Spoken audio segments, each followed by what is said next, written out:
Hi, this is John Mandela with Alco again, and I want to talk to you a little bit about dirty school facts. Nearly 22 million school days are lost annually due to the common cold. You can see the list that I have here, and it's very interesting because on your right, which is something I'd rather talk about, it will give you an example of how many bacteria are located per square inch on certain areas of the school. Toilet seats, 3,200. Computer keyboards, 3,300.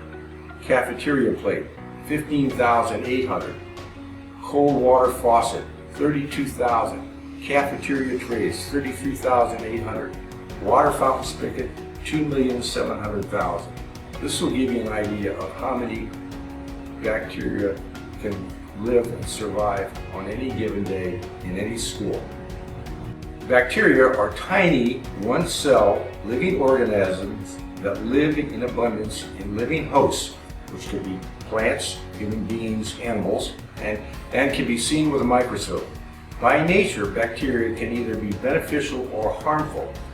They live and breathe in warm, moist environments in the body and elsewhere, with harmful bacteria growing quickly and causing infection. Bacterial infections can usually be treated with an antibiotic, example being E. coli or Staphylococcus aureus.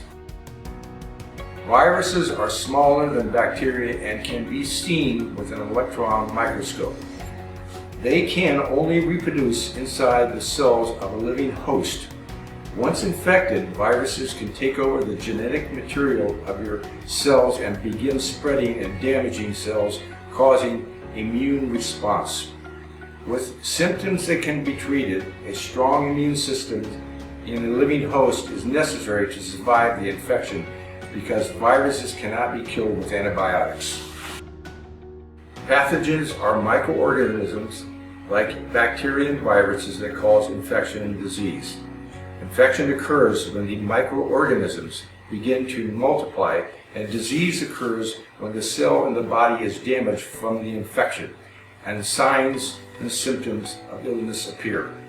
Your immune system responds to infection by producing white blood cells and antibodies to rid your body of foreign invaders.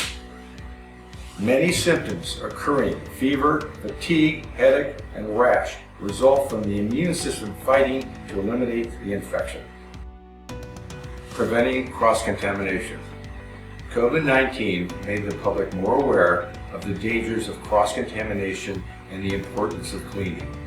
Individual responsibilities to prevent contamination, properly washing hands, probably the single most important thing you can do. Okay.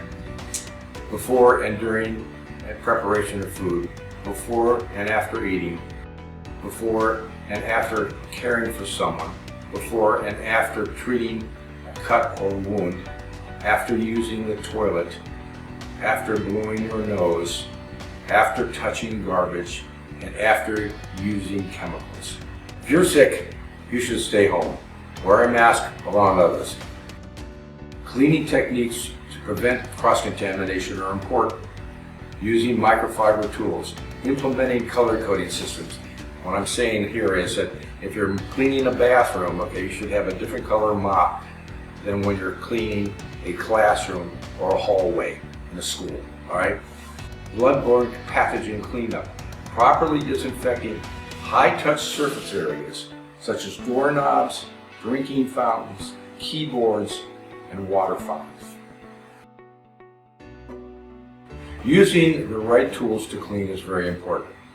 Microfiber tools are highly efficient and they remove 4 times more dirt than conventional cotton cloths.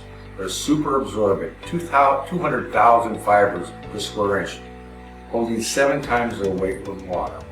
They efficiently clean, removes 99.9% of bacteria with only tap water compared to 300 with conventional wet mops. Versatile, effective, wet or dry, on porous or non-porous surfaces. Highly launderable, lightweight, and ergonomic. Compact, easy to use, and easy to store. So as far as microfibers are concerned, I wanted to give you guys a tangible experience that I had with one of my school districts. It was an affluent district, and we had an overeducated parent in the district that became aware that her child, and this was over COVID, was being asked to wipe down his desk surface where he was going to eat prior to lunch, because they were eating in the classrooms at that point in time. So the children were all given disinfectant wipes to wipe down their surfaces, and this parent did not like the fact that her child was, touching with his fingertips a disinfectant wipe, because she felt it was gonna, he was gonna absorb that disinfectant or some of those properties into his bloodstream. So she came to the business manager of this district and wanted to present another option, which he, obliged and allowed her to do, and I happened to be a part of that. And it was in an auditorium, and she was up front and basically kind of covered all of this with their custodial staff. And her recommendation was to use microfibers and water to wipe down the buildings on a daily basis. And I'm not saying that this should be done without using a disinfectant or sanitizer, but this is what she wanted at that time. So she come in to this auditorium, and I was up front with her at that time, and she had a piece of raw chicken, so she wanted to smear it on the desk and kind of smear some salmonella in place on the desk. And she kind of did that and divided it into two sections. One where she would use a microfiber with just water to wipe down the surface, and then the other where she would use a disinfectant wipe, which was like a Clorox wipe, to wipe down that area. And she did so, and then she turned out the lights and kind of had me shine a black light onto the table to kind of show, where there was any trace elements of the chicken or any bacteria, for that matter, left. And everybody was completely shocked, because we had kind of taken everybody's bets, if you will, as far as which would clean better, the microfiber water or the Clorox wipe, for that matter. And surprisingly, the microfiber water removed all of the residue that we could see with our eyes. I'm not sure what a microscope or an electron microscope would show, but it effectively removed everything that we could visually see. However, with the disinfectant wipes, all it did was smear everything around. And I guess my point in the matter is, I just wanted to kind of create like a real world situation to where everybody could kind of critically think, a disinfectant wipe that everybody kind of gravitated to over COVID. It's the thinnest sheet of paper that you can possibly use, and it doesn't really have any absorbent properties to effectively pick up any residue. All it does is kind of smear it around. So, I'm not saying that we should clean up chicken with a microfiber water, but my whole point is I just wanted to kind of illustrate how a microfiber picks up far better than what a very thin sheet of paper and or disinfectant wipes would do. Microfiber color coding system. High-risk germ areas such as toilets, restrooms, floors, urinals, you would use a red cloth. Fixtures, touch systems, specialty cleaning, you would use a yellow cloth. Food service, dining tables, chairs, food prep areas, you'd use a green cloth. General cleaning, floors, walls, mirrors, computer screens, etc., you use a blue cloth. In essence, the microfiber color coding system reduces the risk of contamination. It's easy to understand, and it's simple to monitor. Let's go to bloodborne pathogen cleanup kits. All pathogen cleanup kits comply with OSHA bloodborne standards. OSHA recommends a disinfectant registered to kill HIV-1 and tuberculosis in the final cleanup. That would be a product like this TB Quad. Safe and sanitary removal of spilled blood fluids, blood, and other potential infectious substances, which could be anything, sputum, vomit, all right, would require cleanup with a kit like this. And it helps prevent workplace exposure to bloodborne pathogens. There's a list on the right as to what would be in a kit like this. As an example, would be gloves, face shield, face mask, disposable shoes, disposable apron, absorbent pack, which is like kitty litter, all right, 2 disposable toilets, 2 scoops, 2 red biohazard bags and ties, 1 disposable towel, 1 instruction sheet, and 1 12-ounce can of disinfectant spray. All right, let's do a short overview of what we've just been talking about. Cleaning removes dirt and impurities from surfaces or objects. In the process, it will remove some germs. Sanitizing lowers the number of germs on a surface or object to a safe level, judged by public health standards or requirements. Disinfecting kills germs and viruses on surfaces or objects. Killing germs on a surface after cleaning can reduce the risk of spreading germs by 99.9%. The first step is always to clean.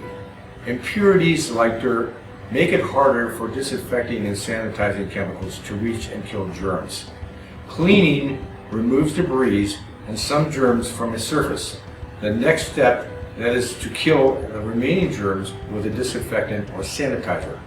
Disinfectant and sanitizers are also marked as cleaners. Spray and wipe method: spray the chemicals on the surface, wipe away the debris, spray and follow the directions for disinfecting and sanitizing. Sanitizing.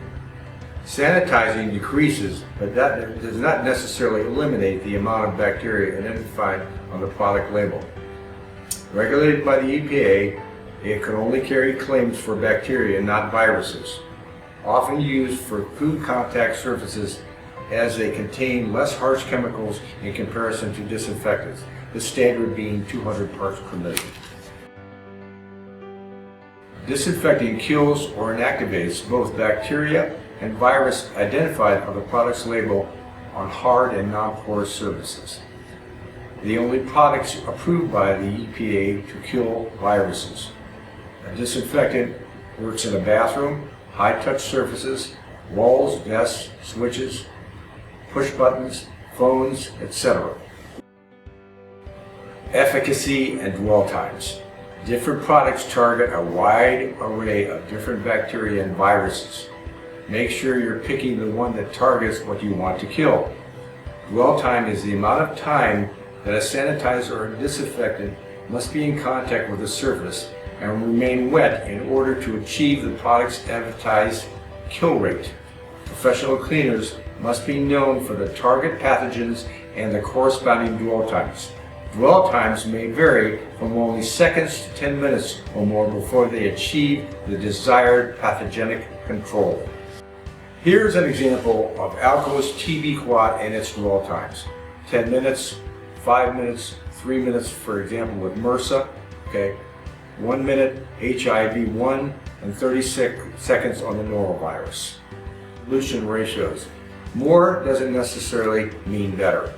Dilution ratios are expressed in 2 ways, either 1 to a given number, such as 1 to 64, that would be 2 ounces to a gallon of water, or in terms of ounces per gallon, 2 ounces per gallon of water.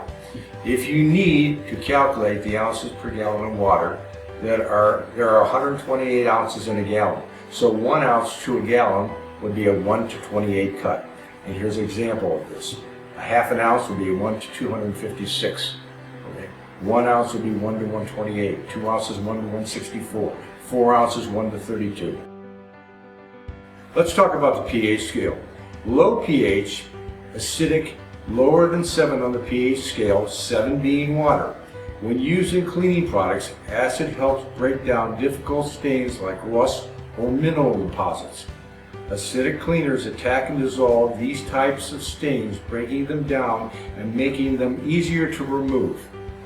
High pH, higher than 7 on the pH scale, alkaline products are used to remove fatty and oily soils from surfaces, including your hands. Alkalinity attacks fatty and oily soils, breaking them down into component parts that are easier to remove from the surfaces or fabric. All right, let's give an example. Eggs are 8 on the pH scale. Bananas are 5. Coca-Cola, which is up there, is 6. Tomatoes are 4. Oven cleaner at the end is 13.